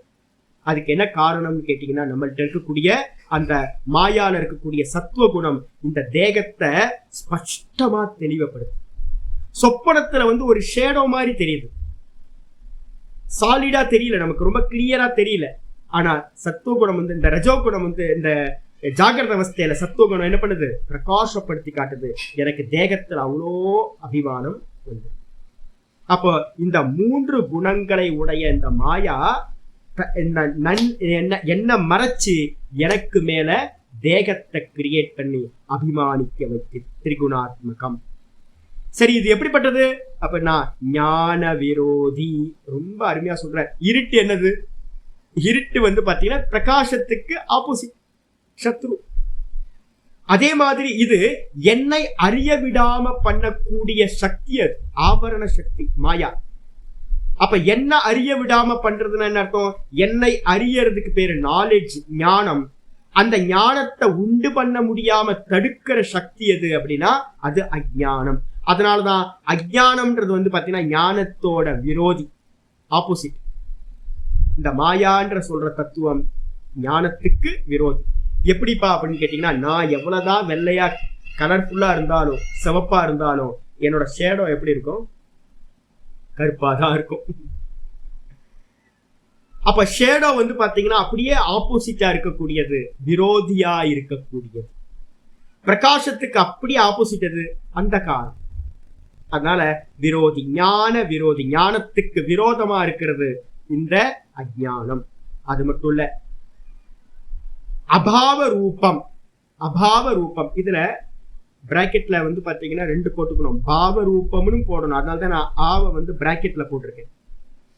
சில பாட்டங்கள்ல என்ன இருக்கும்னு கேட்டீங்கன்னா பாவ ரூபம்னு இருக்கும், சில இடங்கள்ல அபாவ ரூபம்னு இருக்கும். பாவ ரூபம்னா என்ன அர்த்தம்னா பாவம்னா இருப்புள்ளதுன்னு அர்த்தம், அபாவம்னா இருப்பில்லாததுன்னு அர்த்தம். வேதாந்தத்துல வந்து பாத்தீங்க அப்படின்னா நிறைய மதங்கள் இருக்கு. மதங்கள் அப்படின்னா ஸ்கூல் ஆஃப் தாட்ஸ் நிறைய இருக்கு, நிறைய ஸ்கூல்ஸ் இருக்கு. அதுல சில பேர் என்ன சொல்றாங்கன்னா இந்த அஜ்ஞானத்தை வந்து பாத்தீங்கன்னா பாவ வஸ்துவா பாக்குறாங்க. அஜ்ஞானத்தை பாவ வஸ்துவா பாக்குறாங்க. சில பேர் வந்து பாத்தீங்கன்னா அபாவ வஸ்துவா பாக்குறாங்க. இப்ப நம்ம என்ன பண்ணிட்டோம்னு கேட்டீங்கன்னா, நம்ம மதத்துல, நம்ம சங்கர வேதாந்தத்துல நம்ம ரொம்ப கிளியரா இருக்கும். என்னன்னு கேட்டீங்கன்னா, அது பாவமும் இல்ல அபாவமும் இல்லை, அது இருப்பு பொருளும் அல்ல இல்லாத பொருளும் அல்ல. அதனால நீங்க என்ன பண்ணணும்னு கேட்டீங்கன்னா, அத இருக்குன்னு சொல்லலாமான்னு கேட்டீங்கன்னா, அஜ்ஞானம் வந்து பாத்தீங்கன்னா வாஸ்தவத்துல சொந்தமான எக்ஸிஸ்ட் இல்லாத வஸ்து. இப்ப இந்த ஷேடோ இருக்கு, இந்த ஷேடோக்கு ஏதாவது சொந்தமா எக்ஸிஸ்ட் இருக்கா அப்படின்னு கேட்டீங்கன்னா, என்னோட ஷேடோக்கு சொந்தமா எக்ஸிஸ்ட் இல்லை. அப்ப அதுக்கு எக்ஸிஸ்ட் எது? நான் தான் எக்ஸிஸ்ட். என்ன டிபெண்ட் பண்ணிதான் என்னோட ஷேடோ இருக்கு. அதனால அது என்ன ஆகுது? மாறிக்கிட்டே இருக்கிறது. அதனால அதை நம்ம என்ன பண்ணுவோம்னு கேட்டீங்கன்னா அபாவ ரூபம்னு சொல்லுவோம். ஆனா அபாவ ரூபம்னா இருக்கே சுவாமி, எனக்கு அஜ்ஞானம் இருக்கிறதுனால தான் என்ன தெரியாம இருக்கேன் அப்படின்னா, அதனால சாஸ்திரத்துல என்ன நிர்ணயம் பண்ணுவேன்னா 2 அவஸ்தையில சொல்லுவோம். அஜ்ஞான அவஸ்தையில வந்து பாத்தீங்க அப்படின்னா அது பாவ ரூபம், ஞான அவஸ்தையில அது அபாவ ரூபம். நல்லா தெரிஞ்சுங்க. வெளிச்சம் வந்தோன இருட்டுக்கு அங்க வேலை இருக்கா? வெளிச்சம் வந்துடுச்சு அப்படின்னா இருட்டுன்னு ஒண்ணு இல்லவே இல்லை. வேக்கப் ஆனதுக்கு பிறகு சொப்பனம்னு ஒண்ணு இல்லவே இல்லை. அப்ப ஞானி புருஷர்களா ஆத்ம சாட்சா்காரத்தை அடைஞ்சவங்களுக்கு அஜ்ஞானம்னு ஒரு வஸ்து இல்லவே இல்லை. அதனால ஞானிகளோட திருஷ்டியில அந்த பொருள் இல்லாத வஸ்து, அஜ்ஞானம் இல்லாத வஸ்து. அதே நேரத்துல அஜ்ஞானிகளா இருக்கிற நம்மளோட திருஷ்டியில அஜ்ஞானம்ன்றது வந்து கண்டிப்பா இருக்கு. அம்பாள் தான் எல்லா கிரியேஷனும் பண்ணிட்டு இருக்கா, மாயாசக்தி. எல்லா விதமான சிருஷ்டி. என்ன சிருஷ்டி யோசிச்சு பார்த்தா ஆச்சரியமா இருக்கு. அப்ப காரணம் இருக்கா அப்படின்னு கேட்டீங்கன்னா, பிரம்மத்தை மட்டும் பார்க்கிறவங்களுக்கு அஜ்ஞானம்னு ஒரு வஸ்து இல்லவே இல்லை, மாயான்னு ஒரு வஸ்து இல்லவே இல்லை. அது அபாவ ரூபம். அதே நேரத்தில் இந்த ஜெகத்தை நம்ம பார்க்கிறோம். நான் பரமஹம்சானந்தான், இந்த தேகத்துல அபிமானம் எல்லாம் இருக்கு, விதவிதமா இந்த ஜெகத்தை பார்க்கிறேன். அப்போ இதுக்கு காரணமா இருக்கக்கூடிய அஜ்ஞானம் கண்டிப்பா இருக்கு. அப்போ அஜ்ஞானம் நாசமாகாத வரைக்கும் இந்த மாயா சத்தியம் இருக்கு. அஜ்ஞானம் நாசமானதுக்கு பிறகு, நான் என்ன அறிஞ்ச பிறகு மாயான்னு ஒண்ணு இல்லவே இல்லை அப்படின்னு சாஸ்திரம். அதனால பாவரூபம்னு எடுக்கலாம், அபாவ ரூபம்னு எடுக்கலாம் அப்படின்னு மந்திரத்துல நம்ம எடுத்துக்கணும். அதுக்கப்புறம் பாவரூபம் எத்கிஞ்சித் இது வதந்தி. இந்த விதமா ஒண்ணு இருக்கு அப்படின்னு எத்கிஞ்சித் வதந்தி, எதையெல்லாம் சொல்றாங்களோ, எதெல்லாம் சொல்றாங்க? அனாதி, அஜ்ஞானத்துக்கு பேரு அனாதியானது, அனிர்வச்சனீயம், சதசத்யாம் அனிர்வச்சனீயம், திரிகுணாத்மகம், ஞான விரோதி, அபாவ ரூபம் அல்லது பாவ ரூபம் அப்படின்னு இது எதெல்லாம் சொல்றாங்களோ அது என்னன்னு கேட்டீங்கன்னா வதந்தினா சொல்கிறார்களோ. எத்கிஞ்சித்து வதந்தி அப்படின்னா எதையெல்லாம் கொஞ்சமும் சொல்றாங்களோ இந்த அஜ்ஞானத்தை பத்தி நிறைய சாஸ்திரங்கள்ல விதவிதமா சொல்லப்பட்டிருக்கு. இது மாதிரி சொல்றாங்களோ அதுதான் அகம் அஜ்ஞ இத்யனுபவாத். சரி, ஊர்ல இருக்கவங்க எவ்வளவு வேணா சொல்லட்டும், சாஸ்திரம் எவ்வளவு வேணா சொல்லட்டும், நமக்கு அனுபவம் என்ன அதை சொல்லுங்க அப்படின்னு கேட்டீங்கன்னா, எனக்கு அனுபவம் இருக்கு. அகம் அஜ்ஞ இதி இத்யனுபவாத், இத்தியாதி அனுபவாத். எனக்கு நல்லா தெரியுது, எனக்கு ஒன்னும் தெரியல ஜி, என்ன தெரியல, என்ன தெரியாம இருக்கேன், நான் யாருன்னே தெரியல. என்னதோ முயற்சி பண்றேன், சாஸ்திரம் படிக்கிறேன், என்னெல்லாம் மூச்சை பிடிச்சி உட்காடுறேன், ஜபம் பண்றேன், தியானம் பண்றேன், ஏதாவது நடந்துருமான்னு பாக்குறேன், என்ன இன்னும் தெரியவே இல்லை. அது மட்டும் இல்ல, என்ன தெரியலன்னா பிரச்சனை இல்லை, இந்த தேகத்தை நான் அபிமானிக்கிறேன், சதா துக்கியா இருக்கேன், ஒரே மர்மரிங் தான், புலம்பிக்கிட்டே இருக்கிறேன், ஐயோ ஐயோ ஐயோன்னு கத்திக்கிட்டே கிடக்கிறேன். அப்போ எல்லா இந்த ஜெகத்து ஃபுல்லா தெரியுது. ஆனா சாஸ்திரத்துல சொல்லியிருக்கு, என்ன சொல்லியிருக்கு?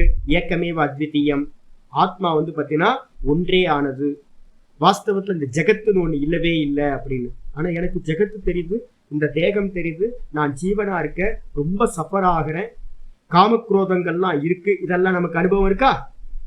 அப்போ நான் அஜ்ஞானி என்றும் காமக்ரோதங்களை உடையவன் சம்சாரி அப்படின்னு நிறைய அனுபவங்கள் நமக்கு ஒவ்வொரு ஜீவனுக்கும் இருக்கு.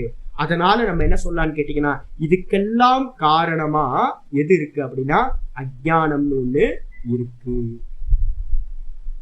அப்ப இதுக்கெல்லாம் என்ன காரணம்? கண்ணுக்கு தெரியாத ஒரு அஜ்ஞானம்னு ஒண்ணு இருக்கு.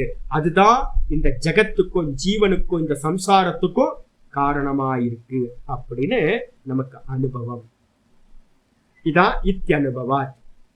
அது மட்டும் இல்ல, ஆச்சாரியர் ரொம்ப எக்ஸலண்டான ஒரு கொட்டேஷன் கொடுக்கிறார். தேவாத்ம சக்திம் ஸ்வகுணைர் நிகூடாம் இத்யாதி ஸ்ருதேஹி. தேவாத்ம சக்தி இது யாருப்பா அப்படின்னு கேட்டீங்கன்னா, இது பாத்தீங்கன்னா சக்திங்க. இது பெரிய சக்தி. யாரோட சக்தி? ஈஸ்வரனோட சக்தி. அவ்யக்த நாம்னி பரமேஷ சக்தி.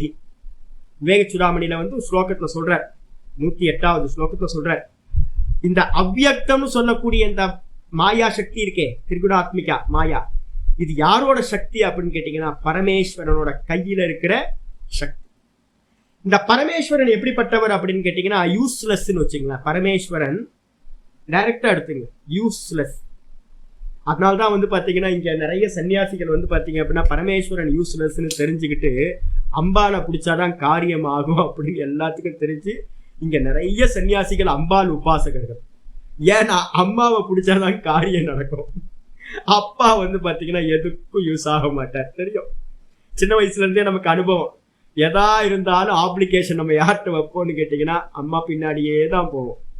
அப்பா அந்த ஆள் கிடைக்காரு அப்படின்னா அந்த ஆளை பாத்தீங்கன்னா நம்ம அப்பான்னு கூட சொல்ல மாட்டோம். அந்த ஆளை விடுங்க, அந்த ஆளை போய் பேசிக்கிட்டு அப்படின்னு. அப்ப நம்ம அப்ளிகேஷன் எல்லாத்தையும் கியூர் பண்ணி கொடுக்கறதுக்கு யாரு? அம்மா தான். நல்லா தெரியும். அதனால என்ன பண்ணிட்டாங்கன்னு கேட்டீங்கன்னா சாதகர்கள் எல்லாம் இப்ப ஸ்ரீவித்யா உபாசகர்களா மாறிட்டாங்க.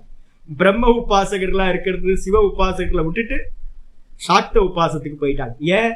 திரிகுணாத்மிகா மாயா. இது என்ன பண்ணும் அப்படின்னு கேட்டீங்கன்னா, இந்த யூஸ்லெஸ்ஸா இருக்கிற அப்பா இருக்காரே, யாரு? பிரம்ம தத்துவம். யூஸ்லெஸ். இந்த பிரம்ம தத்துவம் எதையுமே பண்ண முடியாது. அது கிரியேட்டர் இல்லை, அதனால கிரியேஷன் பண்ணவே முடியாது. அந்த பரமேஸ்வர தத்துவம் என்ன பண்ணுதுன்னு கேட்டீங்கன்னா, இந்த கிரியேஷன் பண்றதுக்காக தன்னோட சக்தியை வச்சுக்கிட்டு கிரியேட் பண்ணுது. அவருடைய சக்தி எது அப்படின்னா இந்த திரிகுணாத்மிகா மாயா. அப்ப கிரியேட்டர் யாரு அப்படின்னு கேட்டீங்கன்னா பரமேஸ்வரன் தான் எதையும் பண்றது இல்ல, இந்த மாயா சக்தியை வச்சுக்கிட்டு எல்லாத்தையும் பண்றாரு. அதனால இதுக்கு என்ன பேரு அப்படின்னு கேட்டீங்கன்னா பரமேஷ சக்தி. அதுதான் இந்த இடத்த சொல்லுக்கு தேவாத்ம சக்தி. தேவாத்ம சக்தி. தேவ யாரு அப்படின்னு கேட்டீங்கன்னா பரமாத்மா, ஈஸ்வரன், பிரம்ம தத்துவம். அந்த பிரம்மத்தோட சக்தியா இருக்கக்கூடிய இந்த மாயையை ஸ்வகுணைர் நிகூடா, இது எப்படிப்பட்டது அப்படின்னு கேட்டீங்கன்னா இந்த தன்னுடைய குணங்களால் மறைந்திருப்பதா இருக்கு. யாருக்காவது தெரியுமா சுவாமி? யாராவது பார்த்திருக்காங்களா மாயாவை? அப்படின்னா மாயையை பார்த்தல் அரிது, மாயையை கடந்து போறதும் அரிது. கீதால பாத்தீங்கன்னா சொல்ற மம மாயா துரத்தியான்ற. மாயான்னு என்னன்னு புரிஞ்சாதானே கடந்து போக முடியும். அப்ப மாயையை கடத்தல் அரிது. யாரெல்லாம் மாயாவை நம்ம தாண்டி போயிடலாம் நம்ம நினைக்கிறோமோ முடியவே முடியாது. அப்ப என்ன பண்ணணும் சுவாமி அப்படின்னு கேட்டீங்கன்னா குரங்கு கதை தான் நான் சொல்லுவேன். இந்த காலில் கூட குரங்கு பக்கத்துல இருந்து நான் தான் டெய்லி ஃபீடிங் பண்றேன் அந்த குரங்கு.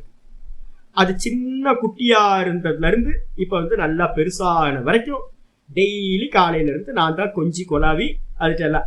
இன்னைக்கு பார்த்தோம், நான் கொஞ்ச நேரம் அதை பார்த்தேன். அந்த குரங்கை பாத்தீங்கன்னா பக்கத்துல உட்கார்ந்துட்டு இருந்துச்சு. நான் என்ன பண்ணேன்னு கேட்டீங்கன்னா அதையே பார்த்துக்கிட்டு இருந்தேன். அதை பார்த்துக்கிட்டே இருந்தோன்னு அதுக்கு அப்படின்னு ஃபைட்டிங் போகுது. அதுக்கு என்ன அர்த்தம் அப்படின்னு கேட்டீங்கன்னா அதை பார்க்க கூடாது. குரங்க பாத்தீங்கன்னா பார்க்காம இருந்தீங்கன்னா அது பக்கத்திலேயே நீங்க உட்கார்ந்துக்கலாம், ஒன்னும் தெரியாது. ஒண்ணு கண்ணை மட்டும் பார்த்துடக்கூடாது. அனிமல்ஸோட பெரிய ப்ராப்ளம் அதுதான். அதை கண்ணோட கண்ணு பார்த்தீங்கன்னா அதுக்கு பயம் வந்துடும். இதே மாதிரி தான் இந்த மாயா சக்தி. அப்படின்னா மாயா சக்தியை கண்டுக்காம விட்டுட்டோம் அப்படின்னா, பார்க்காம விட்டுட்டோம் அப்படின்னா மாயையில இருந்து தப்பிச்சிடலாம். அப்ப எதை பார்க்கணும்?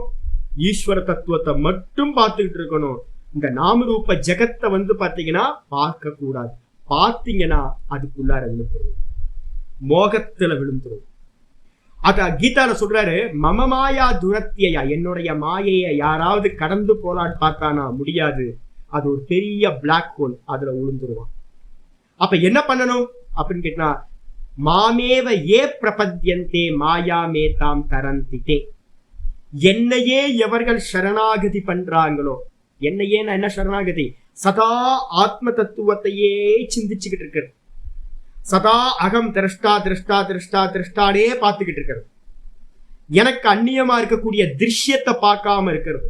திருஷ்யத்தை பார்த்தீங்க, திருஷ்யத்துக்குள்ளார ஃபாலோ ஆயிடுவோம், விழுந்துருவோம். அப்ப திருஷ்யத்தை பார்க்காம சதா பாத்தீங்கன்னா நான் திரஷ்டா மாத்திரம் தான் அப்படின்னு திரஷ்டாவாவே சாட்சியாவே இருக்கிறேன் அப்படின்னா அதுக்கு பேர் தான் மாமேவ ஏ பிரபத்யந்தி. என்னையே எவர்கள் சரணாகதி பண்றாங்களோ, அந்த நானையே சதா யாரு பார்த்துக்கிட்டு இருக்காங்களோ, விசாரம் பண்ணிக்கிட்டு இருக்காங்களோ, அவங்கள நான் என்ன பண்றேன், இந்த மாயையை தாண்டி கொண்டுட்டு போய் விடுறேன் அப்படிங்கிற. அப்ப மாயை பாத்தீங்கன்னா நம்மளால கடந்து போக முடியாது. அந்த ஈஸ்வரனை சரணாகதி பண்றதுனால மட்டும்தான் அந்த மாயையை கடந்து போக முடியும்.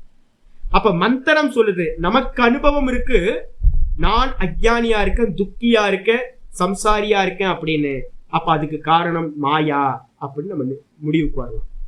அதையே பாத்தீங்கன்னா ஸ்ருதியும் சொல்லுது, அந்த மாயா சக்தி 3 குணங்களை உடைய மாயா சக்தி ஈஸ்வரனோட சக்தியா இருக்கிறது, அபின்ன சக்தின்னு சொல்லுவோம். ஈஸ்வரனோட அபின்ன சக்தி, ஈஸ்வரன் பிரியவே பிரியாது. சிவசக்தி ஐக்கியம் சொல்லுவோம். சிவனையும் சக்தியையும் என்ன பண்ண முடியாது, பிரிக்கவே முடியாது. என்னையும் இந்த ஷேடோ எங்கெல்லாம் பாக்குறீங்களோ, ஷேடோவோட சேர்ந்து யார் இருப்பா, நான் இருப்பேன். ஷேடோ தனியா இருக்காது. அதே மாதிரி மாயா தனிச்சு இருக்காது. கண்டிப்பா அந்த மாயா யாரோட இருக்கும், சிவனோட சேர்ந்துதான் இருக்கும். அப்ப ஆத்மாவோட சேர்ந்து இருக்கிறது தான் ஆத்ம சக்தியா இருக்கிற இந்த திரிகுணாத்மிகா அப்படின்னு ஸ்ருதியிலையும் சொல்லப்பட்டிருக்கு. தஸ்மாத் ஆகையினால அஜ்ஞானாத் அவிவேக ஜாயத்தை, இது வரைக்கும் சொன்னதுக்கு பிறகு இது மொத்தத்தையும் கன்க்ளூஷனுக்கு வர்றார் ஆச்சாரியர். அப்போ நம்ம முதல் பாட்டத்திலிருந்து இதுவரைக்கும் என்ன வந்தோமோ இப்ப இங்க இருந்து ஸ்டார்ட் பண்ணி முதல் பாட்டத்துக்கு போறார். அப்போ இந்த அஜ்ஞானம் தான் சர்வத்துக்கும் மூல காரணம்.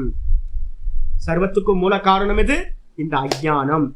என்ன மறைச்சிருக்கிற என்னோட ஷேடோ திரிகுணாத்மகம், இருக்கா இல்லையான்னு சொல்ல முடியாதது, என்னை சார்ந்து இருக்கக்கூடியது, வாக்குனால எக்ஸ்பிளைன் பண்ண முடியாத சக்தி, ஞானத்துக்கு விரோதி, பாவரூபம்னு சொல்ல முடியாது, அபாவ ரூபம்னு சொல்ல முடியாது. அப்படிப்பட்ட அந்த மாயா சக்தி தான் பாத்தீங்கன்னா அஜ்ஞானம்னு பெயரை உடையது. அதுதான் மூல காரணம், எல்லாத்துக்கும் காரணம் அதுதான். இந்த மொத்த ஜகத்துக்கும் நான் சொல்லிருக்கேன், 2 வஸ்து இந்த லோகத்துல. ஒன்னு திருக்கு, இன்னொன்னு திருஷ்யம். ஒன்னு பார்ப்பவன், ஒன்னு பார்க்கப்படும் வஸ்துக்கள். இந்த பார்ப்பவனுக்கு அந்நியமா இந்த லோகத்துல எதெல்லாம் நீங்க பாக்குறீங்களோ, பார்க்கப்படும் வஸ்துக்களா, திருஷ்யமா எதையெல்லாம் பாக்குறீங்களோ, அதுக்கு எல்லாத்துக்கும் காரணம் இந்த மூல காரணம் அவித்யா, அஜ்ஞானம், மாயா. ஆயிடுச்சா? இதுக்கப்புறம் தஸ்மாத் ஆகையினால ஒரு நிச்சயத்துக்கு ஆச்சாரியர் வரார், கன்க்ளூஷன் வரார். இதுதான் கன்க்ளூஷன், நிகமனம்னு பேரு, ஜட்ஜ்மெண்ட். என்ன கொடுக்கிறார், தஸ்மாத் ஆகையினால ஸ்வ அஜ்ஞானாத் அவிவேகி ஜாயதே. அஜ்ஞானாத் அவிவேகோ, மந்திரத்துல அவிவேகோன்னு இருக்கணும், அவிவேக்குன்னு தமிழ் எழுதிருக்கு, அதை மாத்திக்கணும். தஸ்மாத் அவிவேகோ அஜ்ஞானாத் அவிவேகோ ஜாயதே. அஜ்ஞானத்திலிருந்து விவேகமின்மை, அவிவேகமானது உண்டாகிறது. விவேகமின்மைன்னு சொல்ற அவிவேகம் உண்டாகுது. அவிவேகாத் அபிமானோ ஜாயது, அவிவேகத்திலிருந்து அபிமானம் உண்டாகுது. அந்த அபிமானாத் ராகாதயோ ஜாயந்து, அபிமானத்திலிருந்து ராகம் முதலிய ராகம், குரோதம், காமக்ரோத லோபங்கள்லாம் உண்டாகின்றன. அதுக்கப்புறம் ராகாதிபியக கர்மாணி ஜாயந்து, ராகத்வேஷங்கள்ல இருந்து கர்மங்கள் உண்டாகின்றன. கர்மபிய சரீர பரிகிரகோ ஜாயது, கர்மங்கள்ல சரீர பரிகிரகம் பாத்தீங்கன்னா கர்மங்களால உண்டாகிறது. கர்மங்களிலிருந்து சரீரத்தை நம்ம திரும்ப திரும்ப எடுத்துக்கிட்டே இருக்கும். சரீர பரிகிரகாத் துக்கம் ஜாயது, சரீரத்தோட பரிகிரகத்தினால, சரீரத்தை நான் அப்படின்னு கிரகணம் பண்ணதுனால துக்கமானது உண்டாகிறது. அப்ப நம்ம கேள்வி எங்க கேட்டோம், ஆரம்பிச்சோம், இந்த ஆத்மாக்கு எதனால துக்கம் வருதுன்னு கேள்வி கேட்டோம். அதை மெதுவா கொண்டு இங்க முடிச்சிருக்கோம். அப்ப என்ன பண்ணலாம்னு கேட்டீங்கன்னா, சாஸ்திரத்துல ஆச்சாரியர் எங்கெல்லாம் மந்திர பாஷ்யங்கள் இருக்கோ அங்கெல்லாம் சொல்லுவார். என்னன்னு கேட்டீங்கன்னா, அவித்யா காம கர்ம அப்படின்னு சொல்றது. இந்த 3 மனசுல வச்சு அங்கங்க விட்டுறது. நடுவுல இருக்கிறதெல்லாம் விட்டுட்டு 3 மட்டும் சொல்றது. அவித்யா, அவித்யானது அஜ்ஞானம். இந்த அஜ்ஞானத்தினால பாத்தீங்கன்னா நடுவுல விட்டுருங்க, நடுவுல விட்டுட்டு காமம். அதுக்கப்புறம் காமத்தினால என்ன உண்டாகுதுன்னா கர்மம். இந்த கர்மத்தினால எது உண்டாகுது? சரீரம், ஜென்மம் உண்டாகுது. ஜென்மம் துக்கம், முடிஞ்சு போச்சு. அவித்யா காம கர்ம பிரவருத்தி, காம கர்ம பிரவருத்தின்னு சொல்லுவோம். அவித்யா காம கர்ம பிரவருத்தி, இதாங்க ரூட்டு, வேற எதுவும். ஸ்டெப் பை ஸ்டெப்பா சொல்லும் போது இத்தனை ஸ்டெப்பையும் நம்ம எடுத்துக்கணும், நடுவுல விட்டு போனதெல்லாம் எடுத்துக்கணும். அப்போ அவித்யா, அவித்யா என்ன பண்ணிடுச்சுன்னா என்ன மறைச்சிடுச்சு. அவித்யா என்ன பண்ணிடுச்சுன்னா இந்த தேகத்துல தான்ற புத்திய கிரியேட் பண்ணிடுச்சு. இந்த தேகத்தை கிரியேட் பண்ண மாத்திரத்துல நான் என்ன பண்ணேன், விவேகம் இல்லாம இந்த தேகத்தை நான் அப்படின்னு அபிமானிச்சேன். நான் இந்த தேகத்தை அபிமானிச்ச காரணத்தினால நான் லிமிட் அப்படின்னு எனக்கு பயம் வந்துருச்சு. இந்த தேகம் செத்து போகும்னு எனக்கு தெரிஞ்சது. எனக்கு இது வேணும் அது வேணும்னு எல்லாத்தையும் நான் என்ன பண்ணேன், ஆசைப்பட்டேன். அந்த ஆசைப்பட்ட வஸ்துக்களை எல்லாத்தையும் அடையறதுக்காக கர்மங்களை பண்ணினேன். கர்மங்களை எல்லாத்தையும் பண்ணி பண்ணி அந்த கர்மத்தோட பலனா ஜென்மங்களை 84 லட்சம் யோனிகளையும் திரும்ப திரும்ப மாத்தி மாத்தி எடுத்துக்கிட்டே இருக்கேன். இந்த ஜென்மமே துக்கமா இருக்கு, அதுதான் சம்சாரம் அப்படின்னு இந்த பார்ட் இதோட கம்ப்ளீட் ஆகுது. இது ஆத்ம ஆத்ம அனாத்ம விவேகத்தோட முதல் பார்ட்னு வச்சுங்க. நம்ம அடுத்த பார்ட் அடுத்த கிளாஸ்ல பார்ப்போம். ஓம் பூர்ணமத பூர்ணமிதம் பூர்ணாத் பூர்ணமுதச்யதே பூர்ணஸ்ய பூர்ணமாதாய பூர்ணமேவாவசிஷ்யதே. ஓம் சாந்தி சாந்தி சாந்தி. ஹரி ஓம். ஸ்ரீ குருப்யோ நமः. ஹரி ஓம்.